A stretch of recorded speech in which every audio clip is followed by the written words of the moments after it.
इत्मीनी का केस, इमरान खान और बुशरा बीबी की सजाएं कलअदम, अदालत का बरी करने का हुक्म। रवां साल 3 फरवरी को इस्लामाबाद के सिविल जज कुदरतुल्लाह ने बानी पीटीआई इमरान खान और बुशरा बीबी को 7-7 साल कैद सुनाई थी। इमरान खान और बुशरा बीबी के इद्दत केस में सजाओं के खिलाफ अपीलों पर आज जज अफजल वजूका ने फैसला सुनाया।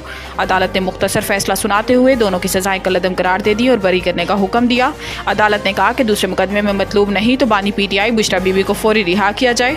दोनों की रिहाई की रुककारी जारी कर दी गई है। मुल्क भर में आटा मिल्स मालकान की हड़ताल तीसरे रोज़ में दाखिल। आटे की किल्लत पैदा हो गई। मिल्स मालकान ने विद होल्डिंग टैक्स के खिलाफ मुतालबा तस्लीम किए जाने तक हड़ताल जारी रखने का ऐलान किया है, जिससे आटे की मिल्स में ताले लग गए और काम बंद हो गया। काम बंद होने की वजह से मकामी मार्केटों को आटे की तरसील बंद होने से किल्लत पैदा होने का खदशा है। इस हवाले से आटा मिल्स एसोसिएशन का कहना है कि अब तक इनसे हुकूमत ने कोई राब्ता नहीं किया। दूसरी जानिब मुल्क के दीगर शहरों की तरह कोयटा समेत बलूचिस्तान भर में तमाम फ्लोर मिल्स बंद हैं। गंदम की पिसाई बंद होने से मार्केट में आटा सप्लाई रुक गई है। कोयटा शहर के तमाम फ्लोर मिल से आटे की पिसाई और सप्लाई मुअत्तल होने के बाद आटे की कीमतें 200 से 1000 रुपये तक का इजाफा हो गया। इधर फ्लोर मिल्स की हड़ताल के असरात खाने पीने के होटलों और तंदूर वालों पर भी पड़ना शुरू हो गए। तंदूर मालकान का कहना है कि पहले से महंगाई, मजदूरी, गैस और बिजली के बिलों की वजह से परेशान है। अब आटे की कीमतों में इजाफे से इनका कारोबार और मुतासिर होकर रह गया है। ऐसे में रोटी की कीमतें बढ़ाने पर मजबूर हैं। इधर चेयरमैन FBR ने कहा कि आटा मिल्स मालकान की सेल्स दस्तावेजी हो जाएगी, जिसकी वजह से इनमें डर और खौफ है। आटा मिल वाले अरबों कमाते हैं, इसलिए इन पर टैक्स बढ़ाया है। IMF से स्टाफ लेवल मुआहिदा, वज़ीर ख़जाना का स्ट्रक्चरल रिफॉर्म्स लाने का ऐलान। पाकिस्तान और IMF के दरमियान कर्ज प्रोग्राम के लिए स्टाफ लेवल मुआहिदा तय पा गया, जिसके मुताबिक IMF पाकिस्तान को 37 माह के दौरान $7 अरब कर्ज देगा। स्टाफ लेवल मुआहिदे की हतमी मंजूरी IMF का एग्जीक्यूटिव बोर्ड देगा। IMF एलामिये के मुताबिक कर्ज प्रोग्राम में मालियाती और मॉनिटरी पॉलिसी को मजबूत बनाने के इकदाम और टैक्स की बुनियाद को वसी करना शामिल हैं।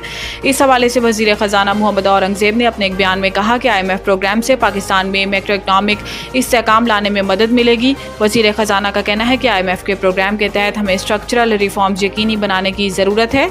पब्लिक फाइनेंस, तवानाई और हुकूमती इदारों के एरियाज़ में इस्तेहकाम लाने की ज़रूरत है। आइंदा सालों में स्ट्रक्चरल रिफॉर्म्स लाएंगे। पंजाब में 14 अगस्त से रियायती कीमत पर सोलर पैनल की फराहमी शुरू करने का ऐलान। मरीम नवाज ने अपने एक बयान में कहा कि 200 यूनिट तक बिजली इस्तेमाल करने वाले 14 अगस्त से मुफ्त सोलर पैनल हासिल कर सकेंगे। इन्होंने मजीद कहा कि 200 से ज़ायद और 500 यूनिट तक बिजली इस्तेमाल करने वालों को सोलर पैनल 10% मुआवजे की अदायगी पर मिलेंगे। वज़ीर आला पंजाब ने कहा कि सोलर पैनल की फराहमी बैंकों के जरिए होगी। सोलर पैनल की फराहमी से बिजली बिल में 40% कमी होगी। आवाम को रिलीफ देना ही मेरा मिशन है। मुश्किल हालात हैं, लेकिन हम आवाम के साथ हैं और रहेंगे। याद रहे कि चंद रोज़ कबल पंजाब काबीना ने 500 यूनिट तक बिजली इस्तेमाल करने वाले सार्फिन को 10% कीमत पर सोलर पैनल फराहम करने के मंसूबे रोशन घराना की मंजूरी दी थी। इस मंसूबे के तहत 500 यूनिट तक बिजली इस्तेमाल करने वाले सार्फिन के सोलर पैनल की 90% कीमत हुकूमत पंजाब अदा करेगी।